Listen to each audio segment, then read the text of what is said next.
engine running. Liftoff. We have a liftoff.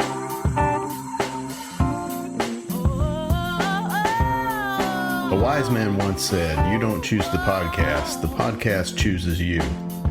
So consider yourself one of the chosen ones. Join us as we discuss books, masonry, esotericism, mysticism, lore, and more.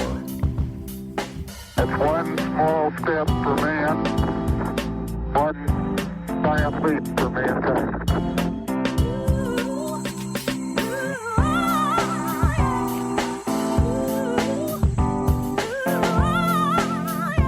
In this episode, we complete our discussion of the Scottish Rite system.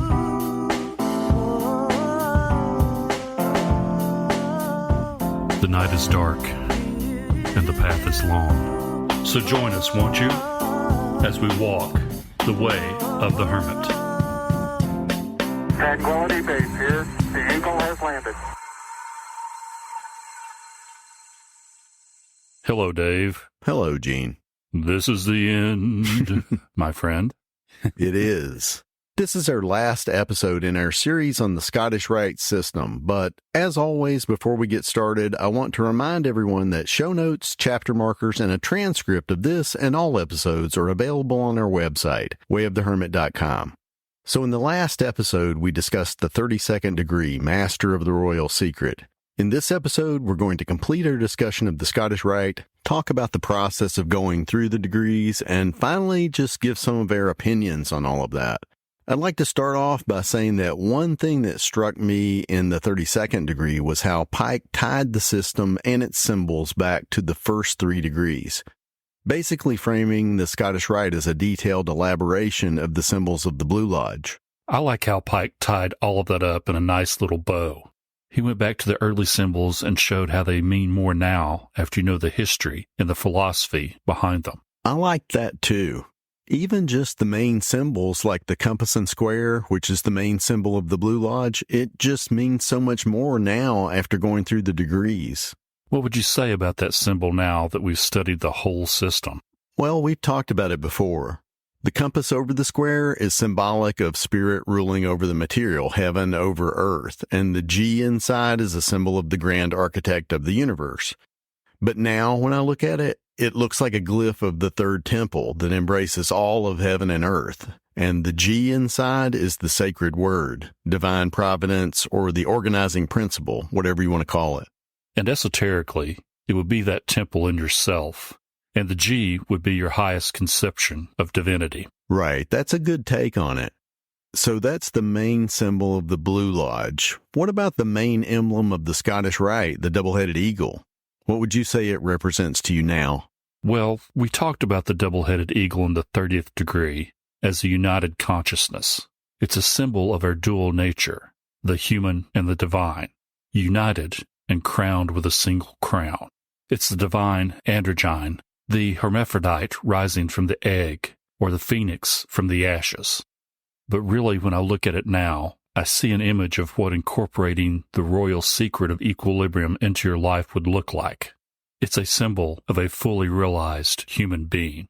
In some versions of the emblem, the eagle holds a banner in its talons with the Latin inscription Deus memque jus, which means God and my right, or God and my law, which I take to mean that divine law and your inner justice have become one. There's also sometimes a triangle, which, like the crown, symbolizes overcoming your dual nature. Or that you've raised the middle pillar of your own nature, which really means the same thing. Right. It's like finding the third term. But to understand what that actually means in the 32nd degree, as we've discussed, you have to assimilate the symbols from the earlier degrees. And the primary repository of the symbols of the degrees are in the rituals and the lectures on the rituals, and those have been our textbooks throughout the podcast. You know, we actually started off just working with the annotated version of Morals and Dogma, but we saw that the lectures were difficult to interpret outside the context of the rituals. That's when we started including material from the Scottish Rite Ritual Monitoring Guide, which has most of the text of the rituals of the degrees, and also a ton of other information about the history and lore of the Scottish Rite, over 900 pages worth, Yeah, in the preface, Arturo de Hoyos, who designed and edited the book, says that when he created it, he thought, how many Masons will buy a 952-page doorstop? But it's great, and it's available on Kindle, too. If you're going to research the degrees, you have to have this book. You do. Even though it doesn't contain the full rituals, it's enough. And sometimes a bridge to light filled in the gaps. It usually had more of what went on in the ritual. That was what I felt it was most useful for. And it was also good to get a quick overview of both the ritual and the lecture. I thought A Bridge to Light was very helpful in the beginning especially. It was. And then there's our main book, Morals and Dogma, the Annotated Edition, also edited and annotated by the Grand Historian and Grand Archivist of the Scottish Rite, Arturo de Hoyos. I can't say enough about how much the footnotes, annotations, and other information help in studying the lectures. You can see where each section comes from, since a good part of the text is quotations, and it helps with archaic words and language and history. Again, if you really intend to make a study of the Scottish Rite degrees, you need the annotated version. I've linked to those 3 books in the show notes throughout the series. So if you don't own those already and you intend to do your own study, those are the core textbooks of the degrees. At the beginning, we talked a little about the origins of the Scottish Rite degrees, but before we end, I'd like to revisit that history and also talk a little bit about Albert Pike. So would you care to start off our short history of the degrees with where Pike became involved with the Scottish Rite? Okay. In the Ritual Monitoring Guide, it says that in 1854 and 1855, the Secretary General of the Southern Jurisdiction of the Scottish Rite, Albert Mackey, loaned Albert Pike most of the manuscripts in their ritual collection for him to transcribe. For the most part, the early Scottish Rite rituals studied by Pike were slightly modified versions of French rituals written in the late 18th century. Others have been revised by the Supreme Council between 1821 to 25. Many of the rituals seemed primitive and even jejune to Pike, who believed that their true meaning had been lost to time.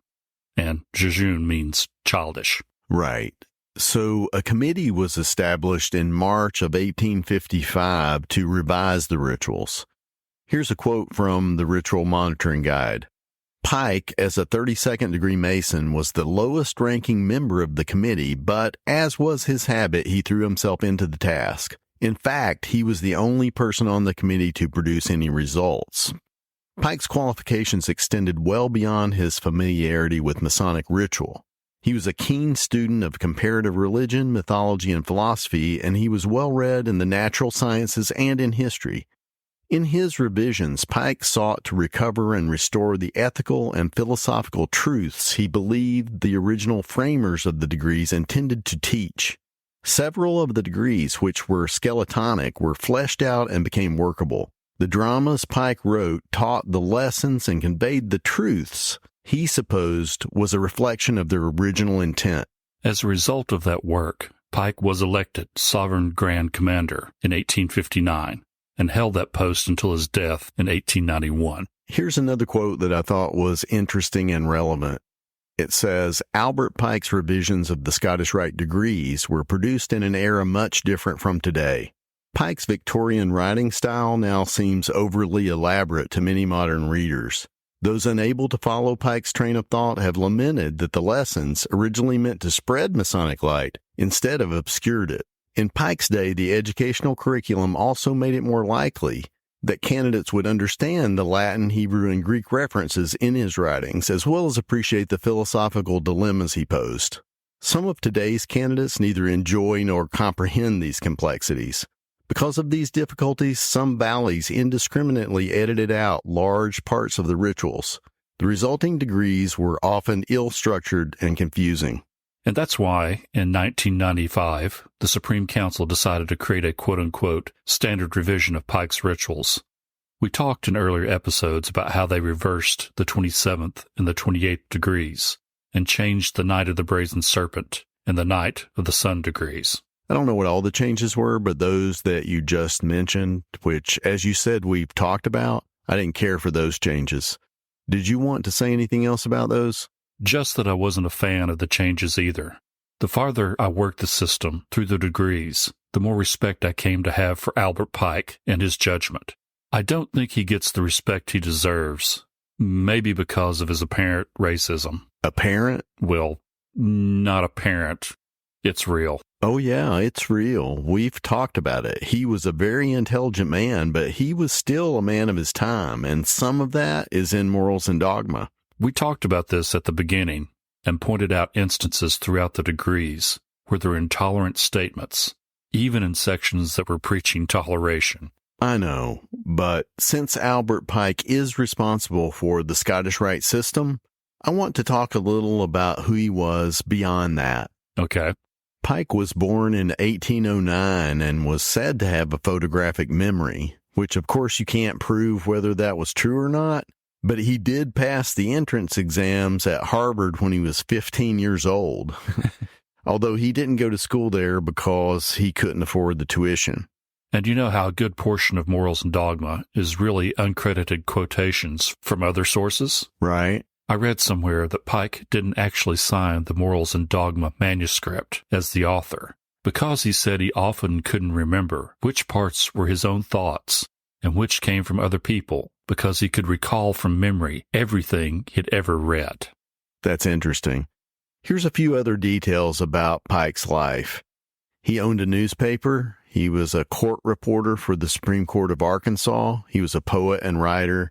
He once had to walk 500 miles after his horse ran off from him on his way to Taos, New Mexico. I haven't been able to find any place that says exactly how many languages Pike spoke. Most sources just say he was a polyglot and spoke dozens of languages, but he definitely knew Hebrew, Greek, Latin, French, German, etc., but also Sanskrit and at least 5 American Indian dialects. He became a lawyer and represented the Creek Nation in front of the Supreme Court. He also advocated for the Choctaw and Chickasaw. He also served as a judge on the Arkansas Supreme Court. And in the first episode, we talked about Pike being commissioned as a brigadier general in the Confederate States Army. Near the end of the war, he was charged with insubordination and treason for refusing to turn over funds and equipment when martial law was declared in Arkansas. He was held briefly on those charges, but the war ended and Pike moved to Canada for a while. He was pardoned in 1866 by President Andrew Johnson. I have another quote, and I'd like to preface it by explaining what Prince Hall affiliation is. Okay. Prince Hall is a branch of Freemasonry for African Americans established through the authority of the Grand Lodge of Ireland and founded in Boston in 1784 by a man named Prince Hall. So here's the quote. In a 1945 letter, William W. Allen, who was then Supreme Grand Commander of the United Supreme Council, Southern Jurisdiction Prince Hall affiliation, noted that in the closing years of General Pike's Masonic career, he became a very staunch friend of Prince Hall Masonry. Pike had become a personal friend of Thornton A. Jackson, who was then Supreme Grand Commander of Prince Hall affiliation, and even gifted to Thornton his complete set of rituals for Prince Hall Scottish Rite Masonry to use. So, can people change or not? Or do you just judge people on the worst things they've done or said? Everyone has a darkness they can't see. And I think Pike is a perfect example of this. He was a legitimate genius, but he was most definitely constrained by his time and circumstances. Pike died on April 2nd, 1891, and was interred, though he had asked to be cremated. And then in 1944, his remains were moved to the House of the Temple in Washington, D.C., which is the headquarters of the Southern Jurisdiction of the Scottish Rite. One other note. A statue of Pike was erected in 1901 in Judiciary Square in Washington, and although the statue showed him as a private citizen, he was the only Confederate military officer with an outdoor statue in D.C. There were calls for its removal, but before those calls went through legal channels, on June 19, 2020, protesters tore it down and set it on fire. Which, you can't help but think of Jacques de Molay. Oh, yeah. I've got one more quote, and then we'll move on. If not for slander and persecution, the Mason must look for apathy and cold indifference in those whose good he seeks. It is enough for us to know that the fruit will come in its due season. When or who shall gather it, it does not in the least concern us to know.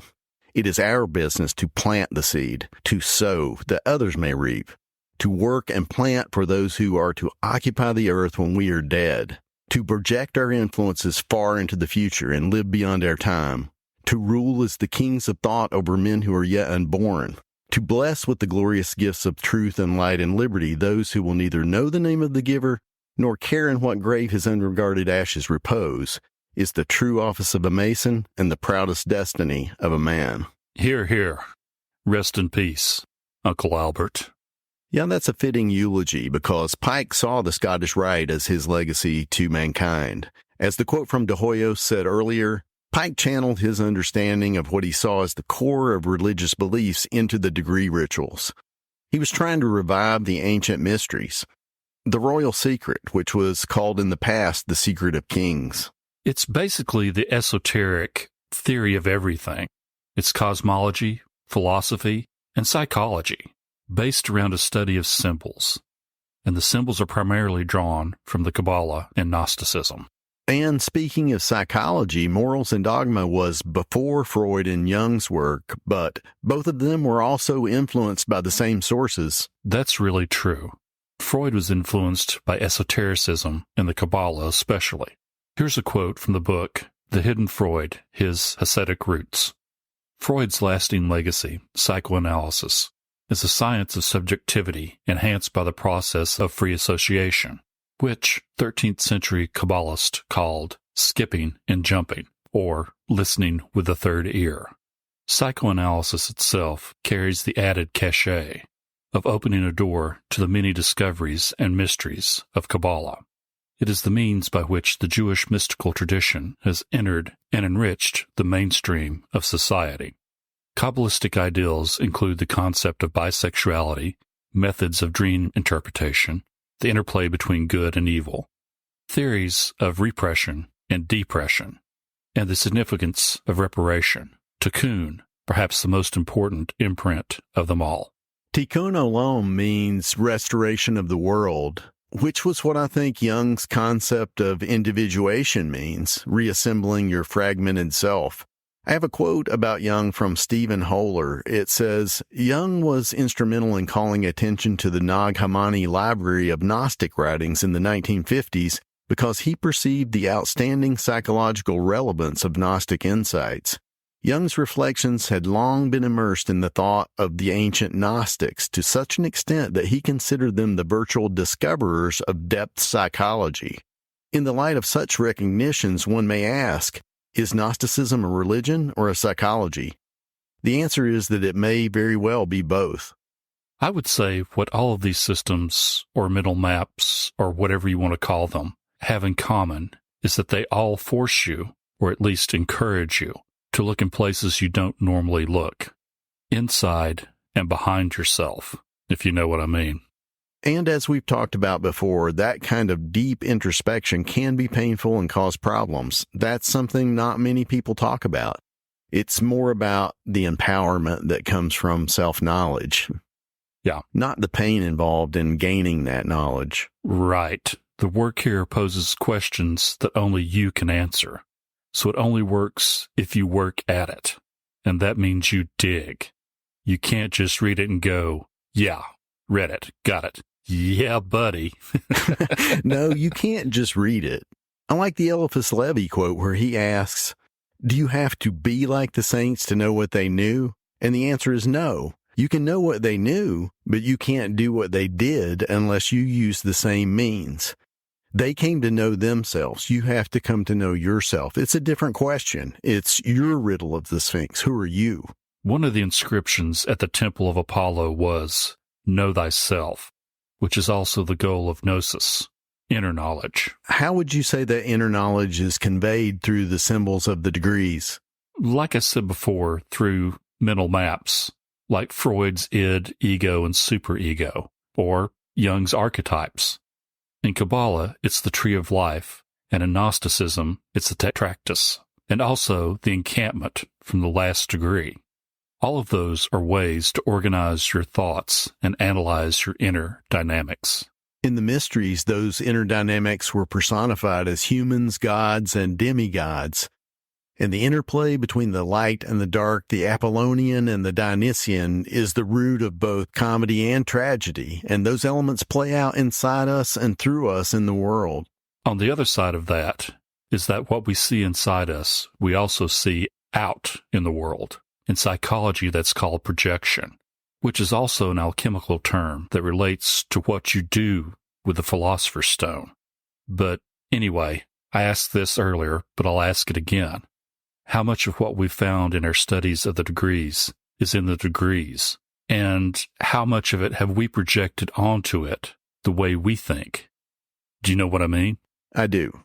I mean, I sometimes wonder if the podcasts don't say more about how we think than about what is in the Scottish Rite. Here's what I would say. The more that's true, the better this system has worked for us. If it helped us to do that, then it worked for us. That's right. We can't do it for anyone else, only us. We can show an example of us trying to do it, but nobody else can do that work for you. What does Morpheus say in The Matrix? I can only show you the door. You have to walk through it. So let's talk about walking through the door or walking through the degrees. Let's talk a little about what we did for this podcast. Well, we put 2 weeks into each degree, except the 28th, which we spent 6 weeks studying. But we could have put 2 years into some of those, like the 28th or the 18th, actually the 3rd even. Yeah. But the point is that they're worth exactly the amount of time and effort you put in toward understanding them for yourself. Which brings up a really important question. What's the question? What does it mean to hold a degree?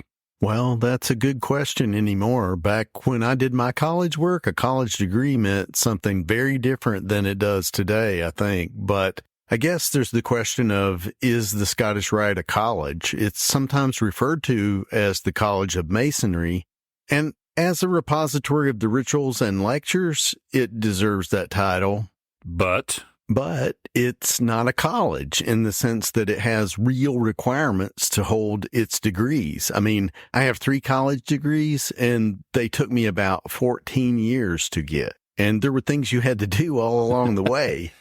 Right. And we get our 29 degrees in 2 or 3 days, along with the textbooks. So it's not a college, it's more of a self-study course. No, not even that. To me, it grants degrees on the honor system. Now, think about this. When we started the podcast, we had only ever run into 2 people who claimed to have read Morals and Dogma. Let that sink in. That's the main textbook of the degrees. And we're not even broaching any question of comprehension. We're just talking about people who even took the time to read the text. You get the books and all your degrees with all those fancy titles, and then it's, nudge, nudge, wink, wink, go study these for yourself if you even care to.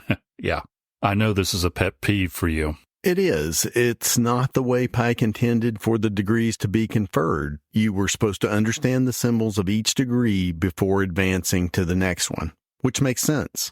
So I agree with you, but do you think it's ever been any different? I mean, was there ever a time when the degrees were conferred the way Pike describes that they should be? I don't know. I've looked, but at least in the U.S., I don't think so. I think it's always been this way. So I guess I've come to feel that unless you take the degrees on yourself and work them, that you may hold them on paper, but that doesn't mean anything. They're not real degrees. And that's what I think we've gotten in our own study. We've made them real. We've made the degrees mean something by working them, by really studying them. With the caveat that we spent 2 weeks on each degree, 2 hard weeks, but just 2 weeks. You could spend a lot more. Yeah. But to me, there's another level to holding a degree beyond that. I mean, we've mentioned holding one on paper versus studying it over a period of time and attaining some of the knowledge of the degree. Right. But there's another level, which is actually living what the degree teaches. So I'd say there are 3 levels to holding these types of degrees: on paper, in your head, meaning you've studied it, or in your heart, meaning that you live it. I think of it this way. I think that I understand, at least somewhat, the self-sacrifice demanded in the 18th degree. I mean, the example was Jesus. And to be blunt, I don't consider myself capable of that level of self-sacrifice. So, although I understand it with my head and consider it an ideal to strive for, I'm not there and probably never will be. Me either. And hey, the 32nd degree is 14 degrees above that. That's true. Who is arrogant enough to claim that they're all of that? Not me, but it comes down to what is meant by initiation. Is it just the ceremony, or is it how much you study? I think it has to do with those things, but ultimately it's something internal, a real change that takes place in you. But to me, the real problem in the Scottish Rite is that people don't seem to even know there's a problem with any of that. It's always been this way. Pike says about the Scottish Rite that if those who govern it are not equal to the station to which they have aspired, and if under them the sphere of duty of the initiates is continually lessened, and their obligations become less and less real, and that which requires of them the least possible amount of labor and sacrifice, none will mourn those who have lost by inertia a power and a place that they did not deserve to retain. I've got a quote about that too. It says, "We can't fix this problem by inducing many to receive the degrees, and then permitting them to neglect the duties and the studies, by which alone the true initiation is obtained, but by increasing the number of true adepts and real princes of the royal secret, understanding the symbols' high degrees, and appreciating the magnificent truths which these symbols were intended to conceal from the many, that they might, by diligent study and profound reflection, be discovered by the few. Those alone imagine that they understand them fully, who have hardly begun to catch glimpses of their meaning. When one has studied and reflected on them for years, he begins to see how wide the field is, how much remains to be discovered, how many hieroglyphics to be deciphered. The duty of the hierophants was to teach the highest knowledge to the elect among the initiates." All right, I think that's a good quote to end on. Gene, what else would you like to say before we wrap up? Well, maybe because we have all the clips about the moon landing in our intro, I've been thinking about the JFK quote, "We choose to go to the moon in this decade and do the other things, not because they are easy, but because they are hard." What are you thinking about that quote? We've talked about how virtues are only equal to the challenges you have to overcome to acquire them, which as far as the degrees are concerned, they're only worth what you put into them. But on another level, hey, going to the moon, that's a big challenge, right? Yes. And we did it. But how many people have overcome the challenge that's in the heart of all of us, to become a fully realized human being? To me, the Scottish Rite and the mysteries generally are about becoming an authentic human being, to be who you truly are, to strive for that, and to not get depressed by seeing how far you may be from the ideal. You just have to do the work. There's no guarantee of arrival. You have to find a way to get your satisfaction through the process of becoming. Do the work and try to inspire others. And that's what I hope we've done with this podcast. At the time of this recording, we've had downloads in almost 90 countries. So I do hope the work we've done is inspiring other people. I have one last quote. It's the dedication in the front of the annotated version of Morals and Dogma, and it's a quote by Pike. Cool, let's hear it. "When I am dead, I wish my monument to be builded only in the hearts and memories of my brethren of the ancient and accepted Scottish Rite, and my name to be remembered by them in every country, no matter what language men may speak there, where the light of the ancient and accepted Scottish Rite shall shine, and its oracles of truth and wisdom be reverently listened to." So mote it be. So mote it be. That's it. We've completed our discussion of Morals and Dogma and the Scottish Rite system. We may be back with another esoteric topic in October, maybe around Halloween. But until then, I'm David. And I'm Gene. We hope you've enjoyed our discussion of Morals and Dogma, the Annotated Edition. As we walk the way of the hermit.